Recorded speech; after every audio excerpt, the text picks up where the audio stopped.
Şimdi hepimiz Güneydoğu olarak Hadi Eyüp'ün torunlarıyız. Bu Kudüs meselesi hepimizin boynumuzun borcudur. Bu İsrail'in yaptığı zulmü kabul etmiyoruz. Çoluk çocuğumuzla, ailemizle, aşiretimizle biz bu işe karşıyız. Müslüman olarak da gidiyorum, canımı da kurban ediyorum. Canımı da kurban ediyorum. Eğer biz hakiki Müslümanız ha, delavereyle işim yok. Yalan dolan işi değil. İcap ederse ben ailemle, canımla gidiyorum. Ruhumla gidiyorum. Tamam, bizim elden ne gelir? Seve seve ruhumuzla verebiliriz. Ama elimizden bir şey gelmiyor, ne yapalım?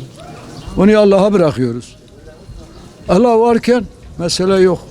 Yoksa Kudüs böyle. Kudüs bütün Müslümanların kıblesiydi bir ara. Seneyi bilmiyorum, yanımda yazılıdır. Şu andan Mekke mükerrem o Hacer-i Esved taşı neyse Kudüs'te odur. İsrail'i istemiyoruz. İsrail'e karşıyız. İsrail'e karşıyız. Bütün ümmeti Muhammed bu düşünceyi yapmasa hepimiz mensulüz. Hepimiz yarın bu azabı çekeceğiz. Madem ki biz İslam'ız, madem ki Müslümanız, hani gerçek budur. Her Ramazan ayının son haftası olduğu gibi bu haftada Dünya Kudüs Günü, Kudüs Haftası olarak biz anıyoruz, kutluyoruz. Biz Müslümanlar olarak, Diyarbakır halkı olarak Kudüs'ü kırmızı çizgimiz olarak görüyoruz ve kırmızı çizgimiz olduğundan dolayı ona karşı yapılan bir müdahalede biz de elimizden geldiği kadar da çaba ve gayret göstermek istiyoruz. Bizim elimizden bugün dua etmek gerekiyor. Rabbim nasip ederse inşallah başka türlü yardımlarımızı da göndermek istiyoruz. Hani şu an bizim dua etmekten başka bir şeyimiz yok. Oradaki kardeşlerimiz için Ramazan ayında dua etmeliyiz. Filistin'in hür olmasını istiyoruz. İsrail sanmasın ki Filistin'dedir diye Filistin onundur. Bunu unutsunlar. Filistin bizimdir ve bizim kalacaktır. En yakın zamanda da onu geriye alacağız biz Müslümanlar olarak. Filistin hür olduğu zaman Müslümanlar hür olmuştu, dünyaya hükmetmiştir.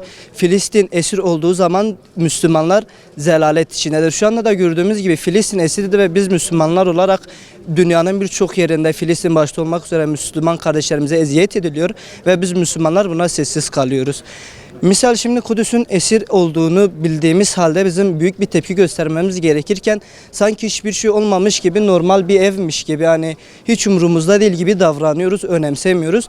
Bu tavrımız ve bu gösterdiğimiz algı yanlıştır. Nasıl ki insanın bir evi yandığı zaman veyahut malına bir zarar geldiği zaman dünyayı ayağa kaldırıyorsa Kudüs de bizim evimizdir. Biz onun için dünyayı ayağa kaldırmalıyız. Ayasofya misalen Hristiyanlar haç seferlerini düzenledi, dünyaya ayağa kaldırdı. Bizim de Kudüs işgal edildiği zaman bu tepkiyi vermemiz gerekirdi ki biz bu tepkiyi vermedik ve şu an Müslümanların başına gelen bu durumlar ilgisizliğimizden, eski kardeşliğimizden, uzaklığımızdandır. Sanmasın ki İsrail Kudüs yalnızdır, onların olacak. Öyle olmayacak. Kudüs bizimdir ve bizim kalacak. Malum olduğu üzere Ramazan ayının son haftası Dünya Kudüs Günü'dür. Dünya Kudüs Günü'nü benimsiyoruz, önemsiyoruz. Hani benimseyip önemsemek ne kadar bir çaba olmasa da elimizden geleni yapmak için bir şeyler yapmamız gerekiyor artık. Kudüs bizim kırmızı çizgimizdir. Bir insanın kırmızı çizgisi aşıldığında yapması gereken çok şey vardır. Halbuki biz Müslümanlar olarak sessiz kaldık. Hür olması gerekiyordu. Kudüs hür olursa Müslümanlar özgür olur. Müslümanlar büyük bir zillet altındadır Kudüs esir olduğu müddetçe. Kudüs şu an İsrail'in elinde. Biz istemiyoruz bunu. Karşıyız. İsrail zindanlarında yatan binlerce Filistinli kardeşimiz için burada duada bulunuyoruz. Allah bu Ramazan ayı hürmetine onlara yardımcı olsun. Yani bu İsrail'in Filistin üzerindeki zulmü, baskıyı, yani yıllardır bunu bilmeyen yoktur zaten. Yani inşallah bir an önce yani bütün dünya genelindeki bütün Müslümanların birlik beraberlik içinde inşallah olmasından, yani eğer olursa zaten bu zulmü ne İsrail ne Amerika hiçbir ülke zaten yapamaz, cesaret de edemez. Yani inşallah Allahu Teala yani dünyadaki tüm Müslümanların birlik beraberliğini inşallah selamete erdirir. Yani oradaki kardeşlerimiz de inşallah o zulmün altında, o tecritin altında inşallah çıkar. Yani bu bir zulümdür sadece. Başka bir şey değil.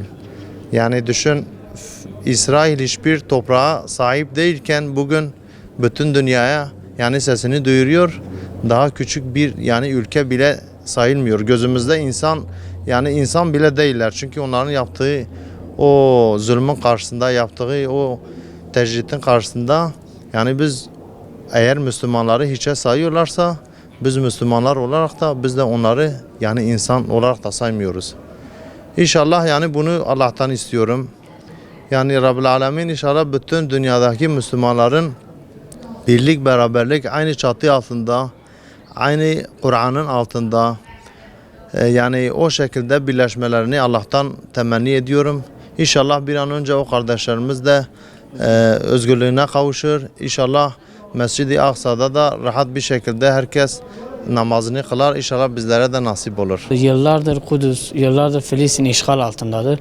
Bütün Avrupa ülkeleri hepsi bu savaşa karşı değiller. Hepsi İsrail'in yanında olmakla birlikte Kudüs'ü işgal ediyorlar. Filistin'i işgal ediyor. Filistin'de yaşayan bütün Müslüman kardeşlerimiz, bütün Müslüman bebeklerimiz hepsi katlediliyor. Ülkeler hepsi buna sessiz kalıyor. Buna sessiz kalmalarının en büyük yanlışlarından da biridir. Çünkü bugün bütün ülke, bütün Avrupa Birliği Filistin'in yanında olması gerekirken, Kudüs'ün yanında olması gerekirken Kudüs halkına, Kudüs'ün Müslümanlarına, oradaki bütün camileri hepsine işgal ediyor. Hepsini yakıp yıkıp darmadağın ediyor. Kimse buna sesini çıkarmıyor.